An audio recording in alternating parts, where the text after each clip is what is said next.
Hi, welcome to my podcast, Talking Travel with Wendy. I travel the globe interviewing really cool people in small hospitality and tourism businesses. Join me each week as I discover and share something or someone new with you. You can find more at www.travelwithwendy.net. And remember, it's always an adventure when you travel with Wendy.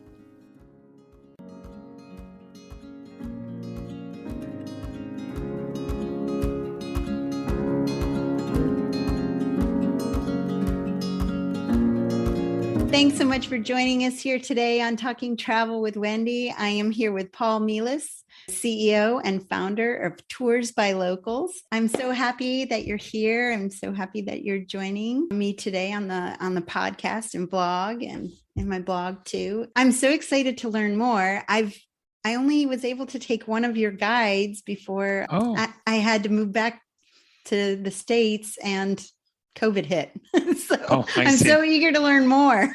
Oh, okay, good. Well, whereabouts, where was the guide from? It was in Asti in Italy. And okay. I think her name was Claudia. I looked it up today and I think her name was Claudia.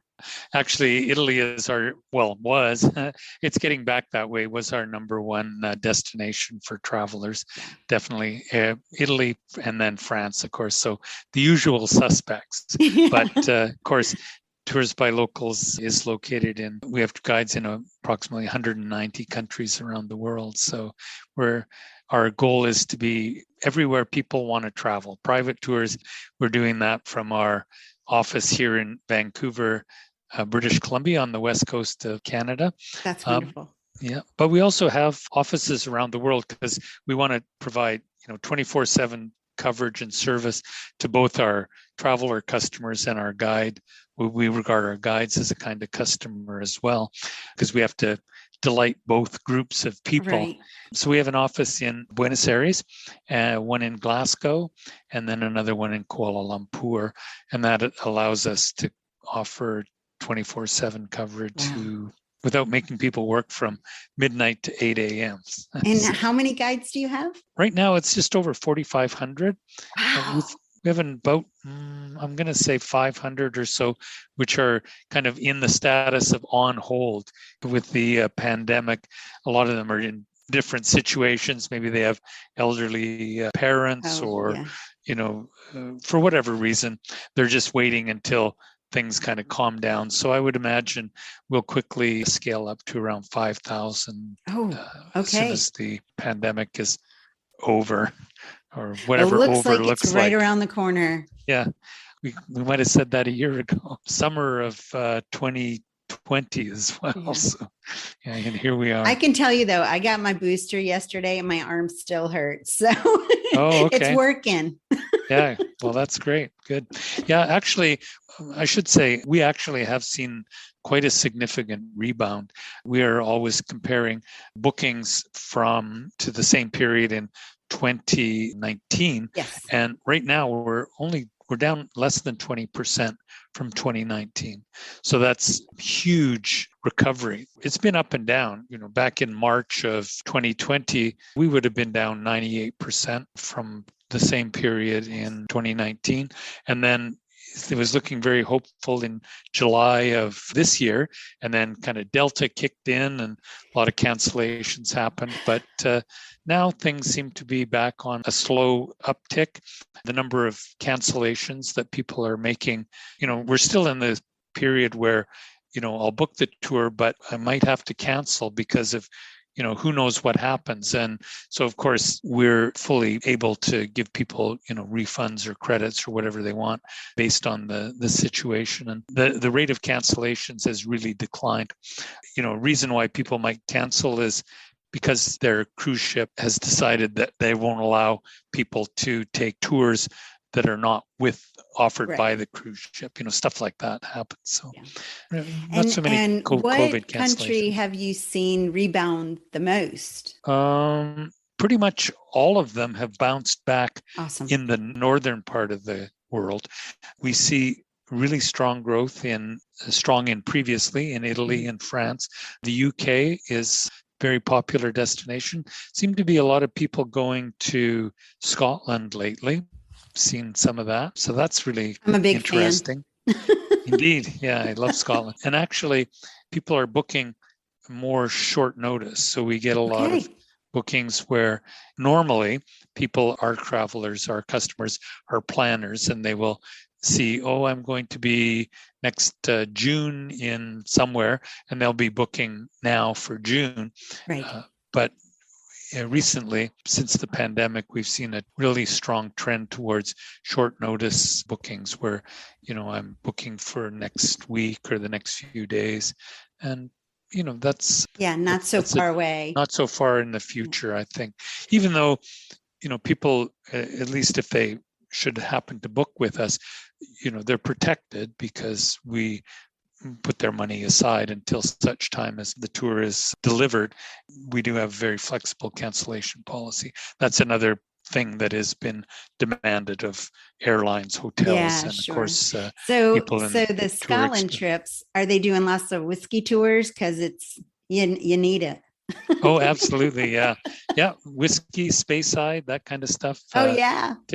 Tips over to the Isle of Skye. The Isle of Skye, right. Certainly a great destination for anybody who wants to go there. So yeah. And they make it really easy to fly into Edinburgh now. And then the fast train from London to Edinburgh is affordable and easy to get around. And you get two bangs. You get London and Edinburgh. So or even better, as an alternative, take the Caledonian Express. You leave London at night, and then you wake up, stay on the train in the sleeper car, and you wake up in Scotland. That's another cool thing to do. Those are fun. I never thought I'd be a big white noise person as I got older, but I think I'd fall asleep on that pretty good.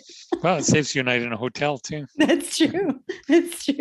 Yeah. Okay, so tell me a little bit about your inspiration. How'd you come up with this idea? Well, it started in 2006, or the idea for it. It was based on a trip that we had made to China, and we were in Beijing, and it was our last day. We still hadn't visited the Great Wall. So if you've ever been to Beijing, you know that there's numerous places where you can get on the Great Wall. The most common one is called Badaling. It's quite close to Beijing. But I've got a picture that I could show you that illustrates the throngs of people and packed that place. And also it's kind of the Disney version of the Great Wall. It's been renovated and fixed up and it's all polished, really nice, which, zero interest to me and my partner, Dave. So we decided to get a guy to drive us out of Beijing, about 2 hours, to a place called Simitai, which is a more authentic version. We're walking from the car to get onto the wall. We passed by this group of about 20 Chinese ladies, and two of them came off after us and introduced themselves. Hi, who are you? Where are you from? We said Canada. We love Canada. And they spoke pretty good English. They started to give us a tour. Actually, the tour part is great. We learned something about their lives. They were farmers, and this was just something they did on the side because they loved meeting travelers and stuff like that. So they said. But of course, always when you're getting this information, you're thinking, okay, why are they doing this? What's going to happen afterwards? What's the catch, sort of thing. So it kind of detracted from the experience. And indeed, at the end of the tour, when it was time, because we were headed to the airport right from the Great Wall, they brought out all their cards and their books and, various tchotchkes that we didn't want, but we bought, I think, a book and a few other things. So, and that probably meant the world to them too, that you bought something from them. And because there was no, what could they do? At any rate, it was only like $15, and they certainly gave us a lot more value than $15. On the flight, we talked about, that was a good experience, but it could have been so much better. How could we make it a better experience for ourselves, and that also for for them. That was basically the idea for Tours by Locals. How could we kind of professionalize those, provide a platform for those two women to present themselves to travelers like ourselves, another way for travelers like ourselves to connect in a reliable way with people like those two women that were in on the Great Wall. So after 2 years of kind of thinking about it and development, we launched the website, the first version, in October of 2008, which was actually 1 month after Lehman Brothers crashed the world. So yes. You remember that? Yes. It was September the 14th that Lehman Brothers failed. And then, listening to all the media, it was like the decline of Western civilization. Yeah. It was a scary time. But in hindsight, though, it turned out to be great. As the basic problem with Tours by Locals is, you can kind of imagine how it works when you've got a lot of guides and a lot of travelers, and it's a platform with a lot of content. But when you have nothing, how do you build your network of guides and tours and all of that sort of thing? So you have kind of a credible offering for travelers. Well, the Great Recession created the opportunity for us to reach out to guides. They were not working very much because nobody was traveling. And so they would spend some hours, we would vet them. They would put up their tours on the website. And by the time 2020 rolled around and the world started to recover, we were there with a credible product offering. Exactly. Right. Yeah. So it turned out to be great. I mean, it would be very hard to do. Maybe you could have done it in the pandemic, but actually the pandemic was a really terrible time to be trying to recruit because it was like talking to zombies. People, they were so focused on keeping their families safe that it was difficult to even, we did have the idea that maybe we could work on some of the smaller areas to recruit guides, but in the spring of 2020, we did pivot. We launched very quickly some live virtual tours. They were, kind of still following the model of Tours by Locals, which is private tours. So it's just you and your family. So people would get together, maybe, some all spread all across the country, and they would connect with a guide of Bologna, learn how to make gnocchi, and everybody would get an ingredients list in advance, and they'd all be, 3 groups of 3 people or 4 people would all be kind of communally preparing their gnocchi together. And well, I mean, you got to do what you got to do, right? It's a great way to connect in a different way than authentic way as well. So and we found another thing that worked really well is in nursing homes. Like on a Thursday morning, they would have kind of visit to Lisbon, and they'd connect with one of our guides who would be doing a little walking tour around the streets of Lisbon or Dubrovnik. All of these places that normally would be thriving with tourists that were completely empty. But we've got some nursing homes now that do this like every second week sort of thing. They go to a different place, and it's kind of a thing for the residents of the care facility to. That must be so fascinating because there's that whole generation love to travel too. So getting to revisit for some people, and then for some, it's probably seeing for the first time.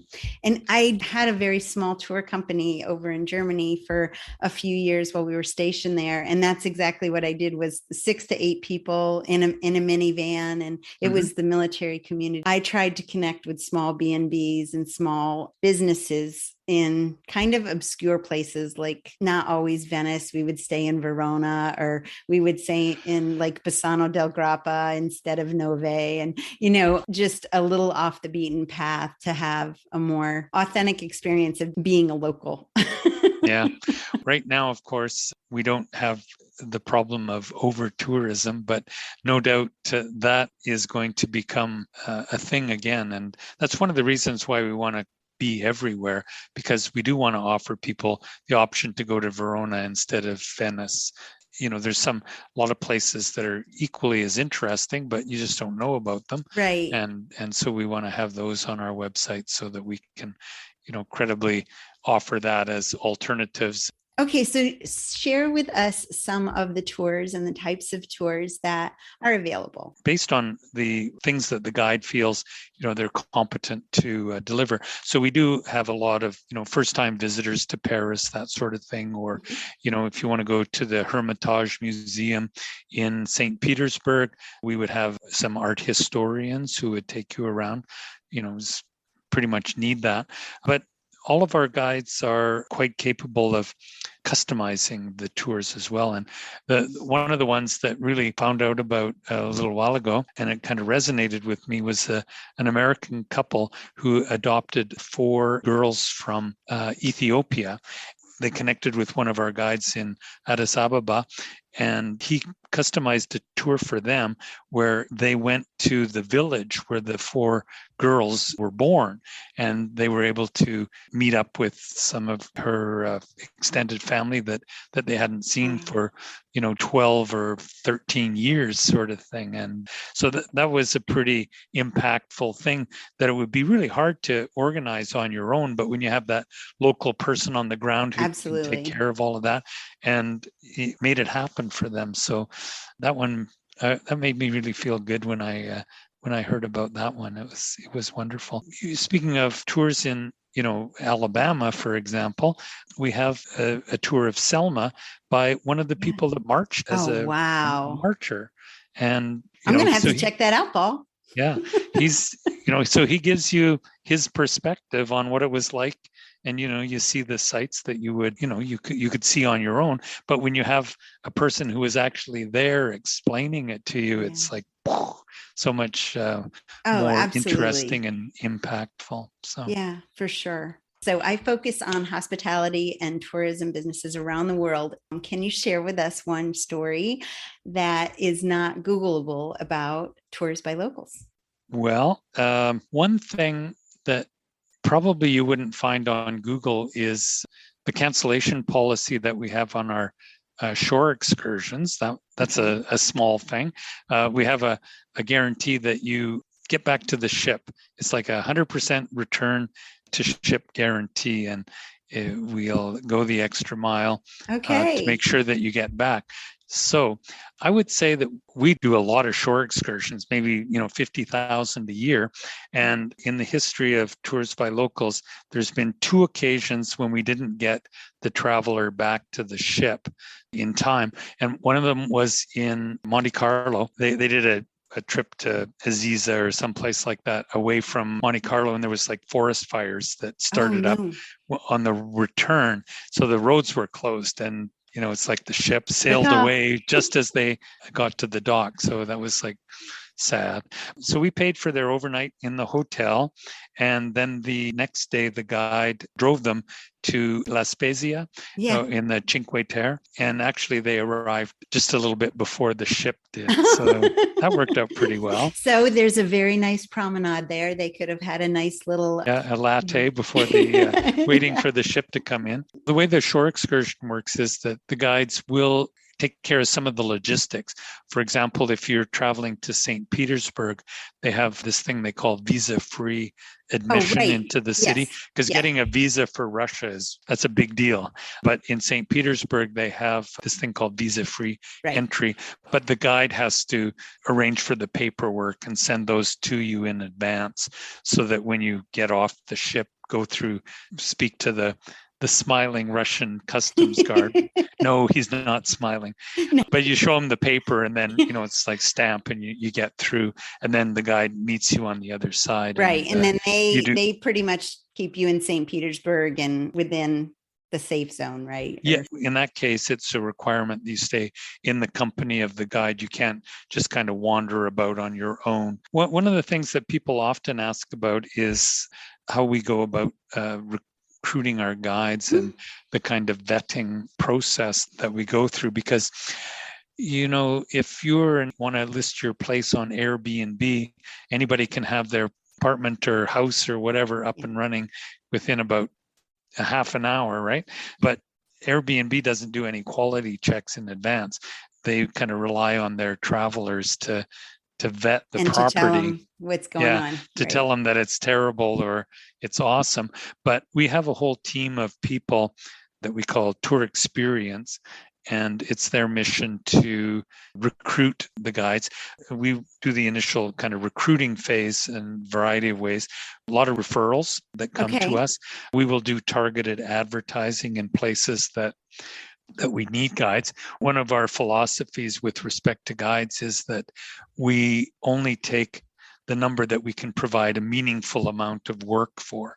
So there's a lot of guides out there that have applied, but if we don't think that we have enough business for them, then we won't take them on until we've kind of grown the market, because we want to be mutually important to each other. I think that's a way to develop a better relationship with your great partnership.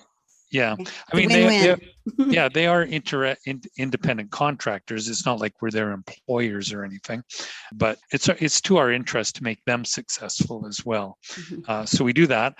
So we have a recruiting team. Then everybody goes through this database that's provided by a company called Refinitiv. It's called a World Check database. We put in their name as it appears on their passport, and then all of the bad actors will pop up on the screen and do a continuous screen of them. Then they go through an interview process. Then there's a team that helps them onboard, to be successful, get everything up on the platform. We review the tours that they have to make sure that, they're setting proper expectations. Sometimes we'll do gentle editing on the tour content. But one of the things that's really important for us is that we never take away the voice of the guide themselves. So we don't want our content to be written by some marketing shill that it's got to be authentic or sound like a canned description of exactly. And I don't like those tours either that are just rote and one right after the other, and they're saying the same thing, but exactly. And we explain to them our principles. Especially most important thing is people are booking you. They're not booking whomever happens to be available on the day. So we make sure that it's the smiling face that you see on their profile that actually shows up. Until they get a history with us, we monitor and check in, after every tour to make sure that everything went well. The travelers do reviews and yes. Yeah. We send out just one email after the tour is marked as completed by the guide. We don't harangue you like some companies every, rate your tour. No, we get one. And then we follow up on every rating that is 4-star or less, because we are not a 4-star company. We want a 5-star experience for everybody. And sometimes we'll even follow up on 5-star reviews if they have some kind of constructive feedback, because you can send a little private message to your guide. And the other thing that we do is we publish every rating as it comes in. One of the key metrics for us is how many tours get reviewed, because we think that people review if the tour is really good or if it's really bad. But if it's just like, it was okay, that's when they don't bother. So if you're a guide that doesn't get at least 40% of your tours reviewed, and by the way, most of them have to be 5 stars, then we look into it to see what's wrong, because it probably indicates that you're just okay. And we're not about okay. We're about awesome. And our best guides get 60% of their tours reviewed 5 stars. So that's awesome. That is awesome. Yeah. Wow. So yeah. I've been in Dosum before. It's hard to get 5 stars all the time. Yeah. Sometimes you get people and they're right off the plane and they're jet laggy and they're cranky and they're hangry. Yeah, exactly. Well, that's what our thesis is, that most travelers are really easygoing. Yeah. And where you differentiate yourself from, the common herd is with those difficult travelers. And we actually have a few of those travelers who, I don't think they've given a single 5-star review, but they've got like 17 different bookings and tours that they've taken, so there you go. Yeah, I've had some travelers like that too, and I'm always amazed that they keep rebooking. They keep coming back. So you're doing something right, anyways. Obviously, it's been good. Yeah, that's right. While you're in it, sometimes you're like, okay, I thought that was a bomb. It Yeah. wasn't. Yeah. No, there you go. So, well, that's great. Mm-hmm. Are there any new developments or projects?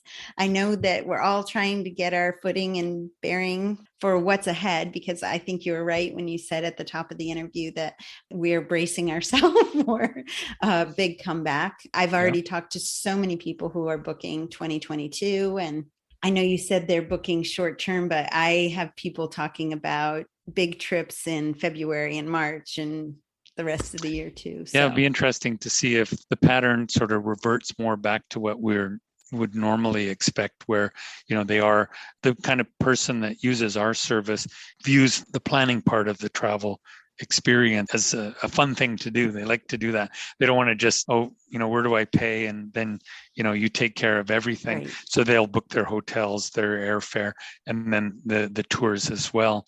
So yeah, we want to see that they're booking further into the future. That will be very interesting. Things that we're kind of focusing on as part of the rebound.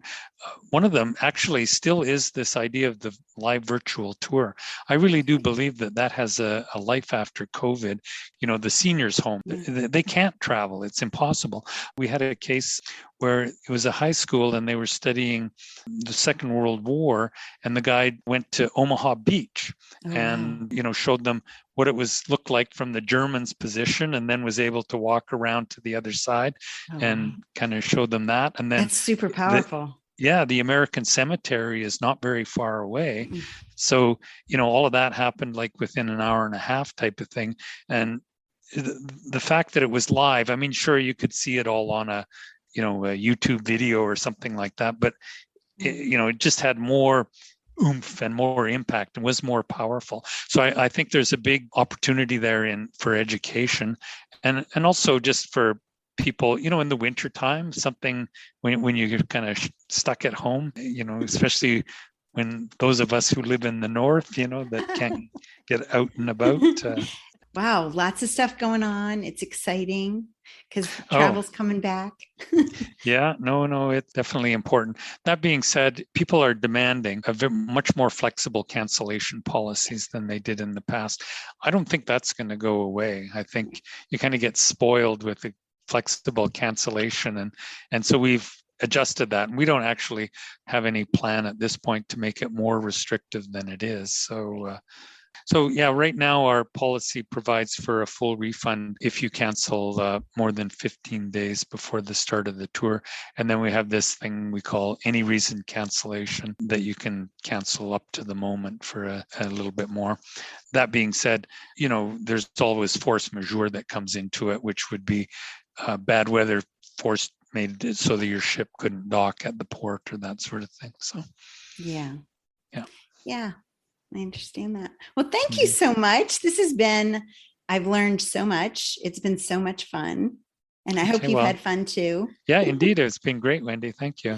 Yeah. Thanks for being here today and joining me for Talking Travel with Wendy. Oh, I almost forgot. How can people find you? Well, you can go to our website. It's called ToursByLocals.com. Our URL says what we are exactly. And of course, we're available on Instagram, Facebook, and Twitter at ToursByLocals. So perfect. Easy. There you go. The website is really simple to use. You put in your destination and your dates, and then And we've got various other filters if you want to kind of drill down to more specialized things or search based on keywords, that sort of thing. That's awesome. Yeah. Yep. Very easy to use. Oh, thank you. Thank you so much. It's indeed been fun. Great. Thanks, Wendy. Yep.